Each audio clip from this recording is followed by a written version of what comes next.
মুসলমান ঘরের ছেলেমেয়েরা, তরুণেরা, বাপেরা, যে নবী আমার সারা জীবন তোমার আমার জন্য কেঁদেছে, আজ রওজা মোবারকে তোমার আমার জন্য কাঁদতেছে।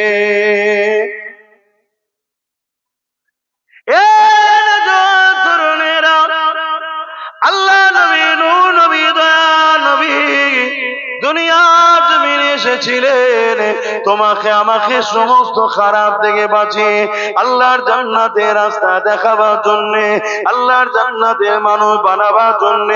সেই নবী পাক সাল্লাল্লাহু আলাইহি ওয়াসাল্লাম কতটা তোমাকে আমাকে প্যার করেছে। আমার নবী পাক সারা জীবন তোমার আমার জন্য কেঁদেছে।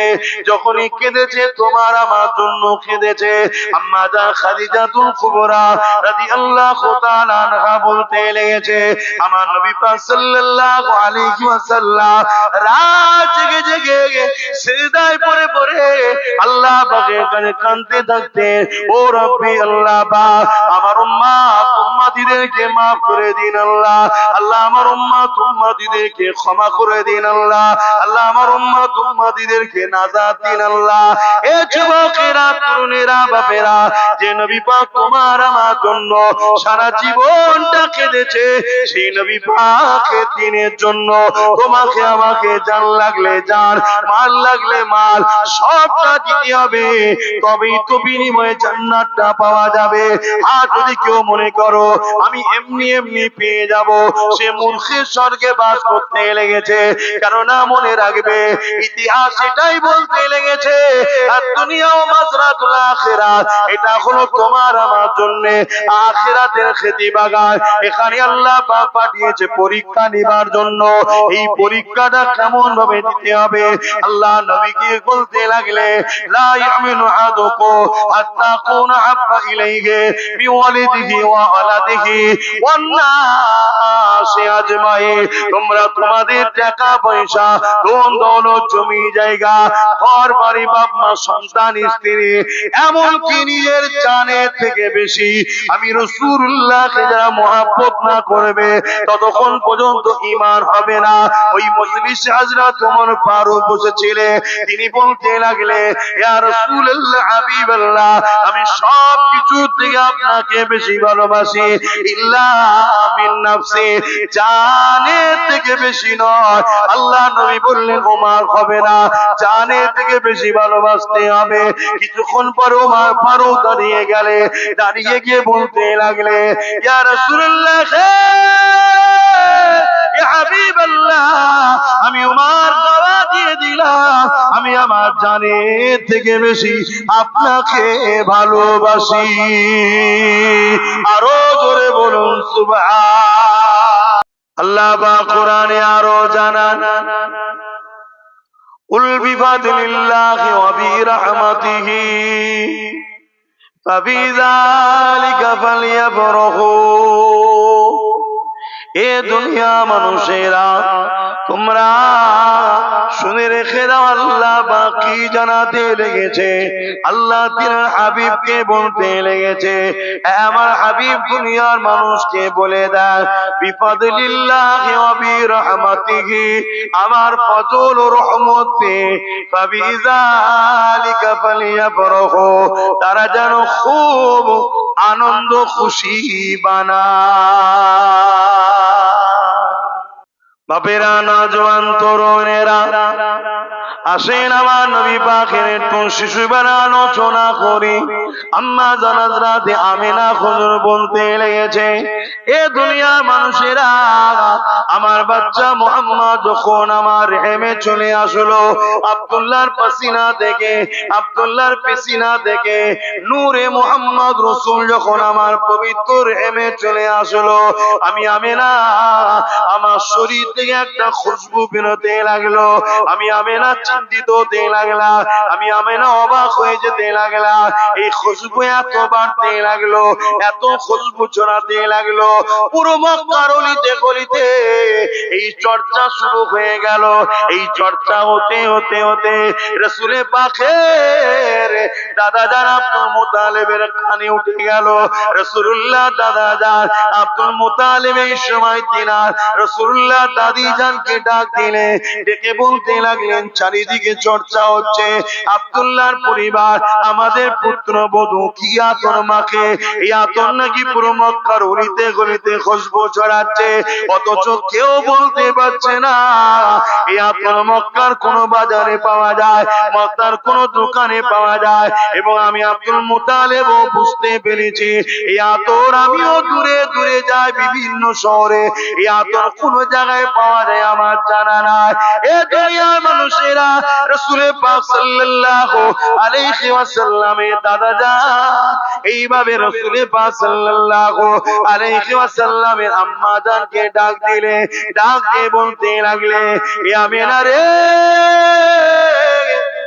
সবার মুখে একটাই কথা, আতর কোথা থেকে পাও মা, বলো কোথা থেকে পাও মা গো, যেটা মক্কার কোন জায়গাতে পাওয়া যায় না। আমার রাসূল পাকের আম্মা জান হযরত আমিনা হুজুর নিজের মুখে থুতু জবানে নিক্ষেপ করলেন, জমিনে ফেললে, সঙ্গে সঙ্গে ওই যেমন আতরের শিশি খুললে, ঢাকন খুললে, খুশবু ছড়িয়ে যায়, বড় বড় করে খুশবু বাইর হয়, ওই সুতু থেকে খুশবু বাইর হতে লেগেছে। তরুণেরা আম্মা আমিনা বলতে লেগেছে, আব্বা জান আম্মা যে আতর আমিনা মাখে না কেন, আমি কোন আতর ব্যবহার করি না, এই খুশবু আমার কোন ব্যবহার করা খুশবু নয়।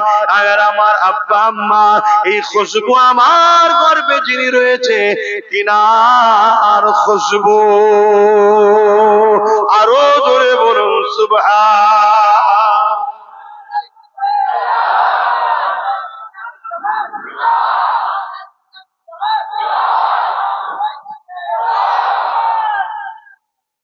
আমার নবী কত বড় নিয়ামত বুঝতে পাচ্ছেন? কি গো বলবেন তো? সেই রাসূল ছেড়ে দিয়ে দুনিয়ার কোথায় ছুটছো যুবক? কোথায় হাতড়াচ্ছ? কোথায় বসে থাকছো? কোথায় উঠা বসা করছো? কাদের পিছনে ছুটি করছে? রাসূল ছেড়ে দিয়ে নবীর দুশমনদের আপন করেছো, নবীর দুশমনদের বন্ধু করেছো, নবীর দুশমনদের সহযোগিতা করছো, যারা তোমার নবীর দিনকে মিটাতে চাইছে, যারা তোমার নবীর শানে গোস্তাখি করে, ছোট বড় কথা বলে, নবীর মিলাদের মাহফিলকে মিটিয়ে দিতে চায়, নবীর দিনকে মিটিয়ে দিতে চায়, তাদের সঙ্গে যুবক উঠা বসা করো। হাতটাকে আমার নবীর যারা বিরোধী করছে, মাফ করবেন ভাষা খারাপ লাগলে কিছু করার নেই, তাদের শরীরের দুর্গন্ধে কাউকে যদি জেন ধরে ওই জেন পর্যন্ত ছেড়ে পালাবে, সেরকম কিছু জালিম শয়তান আমার নবীর বিরোধী করছে না, করেন। আর আমরা মুসলমান ঘরের যুবক, এই তুমি ওখানে গাছে হারান দিতে গিয়েছি, কি দুঃখ তোমার মনে? জন জন ছেলে বস, এইটাই তো দুঃখ। তোমরা মাছানে বসো, চায়ের দোকানে বসো, ক্লাবে বসো, পার্টি অফিসে বসো, ফুটপাতে বসো, সিনেমা যাত্রা গান যেখানে বসতে নিষেধ করেছে সেখানেও বসো। হাইরে যুবক, কাদের পাল্লায় পড়ে গেলে? তোমার নেতার আলোচনার মাহফিলে বসবে না, এখানে বসা তোমার নসিবে হচ্ছে না, এখানে বসতে তোমার দিল চাইছে না, এখানে বসলে তোমাকে শয়তান অসহসাদে তুলে দিচ্ছে, এখান থেকে তোমাকে দূরে সরিয়ে রাখছে। তোমার কি ভয় হয় না? তোমার তো মৃত্যু এক্ষুনি হয়ে যেতে পারে, তোমার কবরে তো কেউ যাবে না, তোমার আব্বা আম্মা নেতা নেত্রী কেউ যাবে না, তোমার কবরে নূর নবী আসবে। জোরে বলুন সুবহানাল্লাহ। তুমি যদি দুনিয়ায় নূর নবীর হও, নবী তোমাকে কবর থেকে জান্নাত পর্যন্ত নিয়ে যাবার দায়িত্ব। জোরে বলুন সুবহানাল্লাহ। আর তুমি যদি দুনিয়ায় রাসূলের না হও তা তোমার কি দশা হবে? আল্লাহ নবী বলেছেন জাহান্নামের একটা গর্ত করে দেওয়া হবে কবরকে তাদের জন্য যারা ইসলাম বিদ্বেষী, নবী বিদ্বেষী, মুনাফিক মুসলমান, তাদের জন্য কবরকে জাহান্নামের একটা গর্ত করা হবে এবং সেখানে দাও দাও করে আগুন জ্বলবে। 99টা সাপ দেওয়া হবে, এক একটা সাপের দুটো করে মুখ থাকবে। দুনিয়াতেও দুমুখো সাপ দেখেছো না? দেখো, একটু ভয় করো যুবক। আমার নবীর কোন কথা পৃথিবীর কেউ মিথ্যা প্রমাণ করতে পারেনি।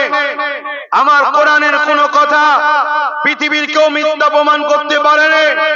কয়েক লক্ষ কোটি মিলিয়ন টাকা খরচ করে বছরে বছরে কোরআনের ভুল বার করার জন্য পৃথিবী বিখ্যাত দেশগুলো, আমেরিকা বলুন, ফ্রান্স বলুন, ব্রিটেন বলুন, সবাই রিসার্চ করছে কোরআনের ভুল বার করার জন্য। শোনো বন্ধুরা, কেউ 20, কেউ 30 বছর রিসার্চ করে তারা বলতে লেগেছে কোরআনের তো ভুল নাই, আমার একটা ভুল পেয়েছি। ওই ভুল হলো কোরআন না মেনে আছি, তাই আজ আমি কথা দিলাম কোরআন মেনে নিলাম। জোরে বলুন সুবহান। সেই ঘরের সন্তান তোমরা, সেই ঘরে আল্লাহ তোমাদেরকে পাঠিয়েছে। আজকে তোমাদের আদর্শ কি? তোমাদের বসার জায়গা কোথায়? তোমাদের করণীয় কি? তোমাদের কাজ কি? কি জন্য আল্লাহ দুটো হাত দিল? কি জন্য কান দিল? কি জন্য চোখ দিল? কি জন্য জবানে কথা দিল? কি জন্য পা দিল? কি জন্য জিন্দেগি দিল? কি জন্য ভালো মন্দ বুঝার জন্যই তো দিমাগ দিল। এখনো পেও যদি তুমি সঠিক রাস্তায় না চলো, তাহলে তোমাকে আমাকে মুনাফিক বলা হবে। আর মুনাফিকের ঠিকানা জাহান্নামের কঠিন নির্মমতম জায়গায়। এবং আল্লাহর কোরআন যাদেরকে উলাইকা কাল আনআম, চতুষ্পদ জন্তুর নাই বলেছে। তারপরে আরেকটু গিয়ে গিয়ে বলেছে বালহুম আদাল, তারা চতুষ্পদ জন্তুর থেকেও নিকৃষ্ট। শুনছো যুবক? তোমরা কি চতুষ্পদ জন্তুর নাই হতে চাও? তার থেকেও নিকৃষ্ট হতে চাও? তাহলে চতুষ্পদ জন্তুগুলোর সঙ্গে উঠা বসা বন্ধ করো। আমরা মনে করি দুটো হাত দুটো পা আমাদের সঙ্গে থাকে, কথা বলে, খাই দায়, এগুলো মনে হয় মানুষ। আরে না, সূরাতে সকলে মানুষ হতে পারে। কোরআন তাদেরকে চতুষ্পদ জন্তুর নাই বলেছে এবং তার থেকেও নিকৃষ্ট বলেছে। শুনছেন তো নাকি? একটু বোঝো আমার ভাইরা। এসেছে এই কারণে। আর মাদ্রাসাগুলোতে এই সত্য শিক্ষা হয় বলে আজ জালিম অত্যাচারীরা, সমাজ বিরোধীরা, খুনিরা, রেপিস্টরা, দাঙ্গাবাজরা, চরিত্রহীনরা মাদ্রাসার বিরোধী করে। এ সমাজে মাদ্রাসা বিরোধী লোক আছে না? না। যারা এই মাদ্রাসার বিরুদ্ধে, মনে রাখবেন, হয় গাঁজাখোর, নাই পাতাখোর, নাই সুদখোর, নাই জেনাখোর, নাই খুনি, নাই দাঙ্গাবাজ, নাই সমাজ বিরোধী, নাই লুটেরা, কোন ভালো লোক মাদ্রাসার বিরোধী করে না। কেন? মাদ্রাসা মানুষ তৈরি করার কারখানা। জোরে বলুন সুবহানাল্লাহ। দুটো হাত, দুটো পা, দুটো চোখ তো দিয়েছে। এ হাত চালাতে হয় কোথায়? মাদ্রাসা শিক্ষা দেয়। এ পা চালাতে হয় কোথায়? মাদ্রাসায় শিক্ষা দেওয়া হয়। এ কান চালাতে হয় কোথায়? মাদ্রাসায় শিক্ষা দেওয়া হয়। এ জিন্দেগি চলার উত্তম আদর্শ কোন রাস্তা? মাদ্রাসায় শিক্ষা দেওয়া হয়। স্কুল কলেজে উত্তম মানুষ তৈরি হয় না, ওখানে পেটের শিক্ষা দেওয়া হয়। কি করে রুজি ইনকাম করবে, কি করে দুনিয়াদারি করবে, কি করে পেট চলবে, এই শিক্ষা ওখানে দেওয়া হয়। ভালো মানুষ তৈরি করার কারখানা মাদ্রাসায় দেওয়া হয়। কথা মাথায় ঢুকছে? অতএব ভাইরা আমার, সেই মাদ্রাসাকে প্যার করুন। আজ আমরা উম্মতে মুহাম্মাদি, আমরা আমাদের ছেলেদের ঘরে মাদ্রাসা থেকে দূরে রেখেছি, আছি না? না, তাহলে আমাদের উপরে লানত তো হবে, আমরা তো বেইজ্জতি হব, আমরা তো অপমানিত হব, আমরা তো পদদলিত হব, আমরা তো ধ্বংস হব। কিছু করার নেই, আমরা তো নিজেরা নিজেদের ঘরে ঘৃণা করি, তাহলে অন্যজন তো আমাকে লুটবেই রে বাপ। কথা বুঝে আসছে তো নাকি? আমরা আমাদের মাদ্রাসা বাচ্চাদের ঘরে মাদ্রাসার দিকে গুরুত্ব দিই না। হ্যাঁ, ডাক্তার বানাও, ইসলামে ইজাজত। জজ বানাও, ইসলামে ইজাজত। উকিল বানাও, ইসলামে জায়েজ। পুলিশ বানাও, ইসলামে জায়েজ। নেতা বানাও, ইসলামে জায়েজ। কিন্তু মনে রাখো, প্রথম শিক্ষা তোমাকে তিনটে দিতেই হবে। যে বাপ মা তার সন্তানকে এই তিনটে শিক্ষা দেবে না, ওই বাপ মা কিয়ামতের দিন ধরা পড়বে। নাম্বার 1, নবীর প্রেম ও আদব, যেটা মাদ্রাসায় দেওয়া হয়। নাম্বার 2, আহলে বায়াতদের প্রেম ও আদব, মাদ্রাসায় দেওয়া হয়। নাম্বার 3, কোরআনের শিক্ষা, মাদ্রাসায় দেওয়া হয়। তারপরে আপনার ছেলেকে জজ বানান, ও জজ কখনো ভুল রায় দেবে না, ও জজ কখনো মুখ চেয়ে রায় দেবে না, ও জজ কখনো সংবিধান বিরোধী রায় দেবে না, ও জজ কোনোদিন মানবতার বিরুদ্ধে রায় দেবে না। তাতে জান চলে যায়, চলে যাবে, আমি ভুল রায় দেবো না। তাই আপনাকে বলতে হবে, আপনার সন্তানকে এই তিনটে শিক্ষা দিয়ে জজ বানান। আর যদি না দেন, তাহলে আপনার ছেলে এমন জজ হবে, সংবিধানের বাইরে গিয়ে আস্থার উপরে রায় দেবে, যেমন বাবরি মসজিদের রায় দিয়েছিল। এই জানেন তো না? আপনারা ভুলে যেতে পারেন অনেক কিছু, আমরা ভুলি না। কেন ভুলি না? কেন আমরা এখান থেকে ভালোবাসি। কিন্তু তোমরা আমার ভাই তো, তোমাদেরকে জিজ্ঞেস করছি, তোমার লেবাস নিয়ে ভুল থাকতে পারে, ওলি আমি ঝগড়া করতে আসিনি। হালকা বয়স একটু হবে, একটু লাফালাফি করবে, কিন্তু ইসলামের মূল ধারা থেকে সরে যাচ্ছ কেন? ইসলামের মূল জায়গা থেকে সরে যাচ্ছ কেন? তুমি তোমার ছেলেকে দ্বীনি শিক্ষা দেওয়ার পরে তোমার ছেলেকে ডাক্তার বানাও, ও ডাক্তার হবে, কসাই হবে না। এখন অনেক ডাক্তার হয়েছে কসাই, বোঝেন তো নাকি? 3 দিন আগে মারা গেছে, তারপরেও তাকে অপারেশন করেই যাচ্ছে আর পয়সা লুটেই যাচ্ছে। এরকম কসাই আছে না? না। আরে বাবা, একের পর এক বুঝতে পেরেছে কি বিমার, তারপরও এই রিপোর্ট করো, ও রিপোর্ট করো, এই রিপোর্ট করো, এই করো, এই করো। গরিব মানুষ 15,000 টাকা বিল, আর যেখান থেকে রিপোর্ট করবে সব কনসেশন। এগুলো ডাকাত নয়? কথা বলছে না? মনে রাখবেন, যদি তোমার ছেলেকে দ্বীনি শিক্ষা দাও আর তারপরে ডাক্তার বানাও, ও ছেলে কিন্তু এরকম হবে না, ওর মধ্যে আল্লাহর ভয় থাকবে। তারপরে তোমার ছেলেকে দ্বীনি শিক্ষা দাও, দিবার পরে তোমার ছেলেকে ডাক্তার বানাও, তোমার ছেলের হাতে কোনোদিন এই তিলক তোমার মতো কোনো গুণ রেপ হবে না।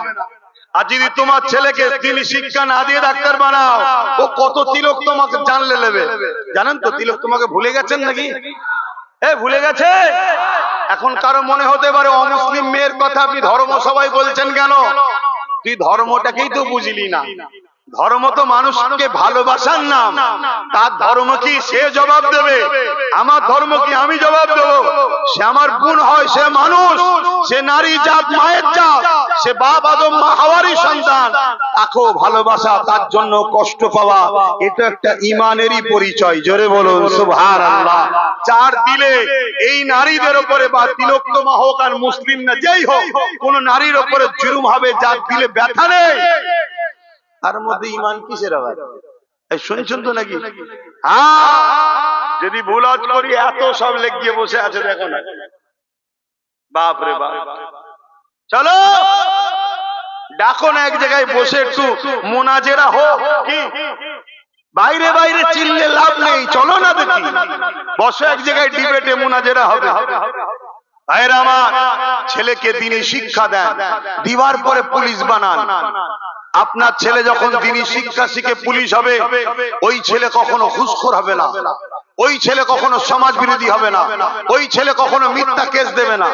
ওই ছেলে জানার পরও যে ছেলেটা নির্দোষ, তুলে নিয়ে যে নেতার পা চাটার জন্য তাকে কখনো পিটবে না।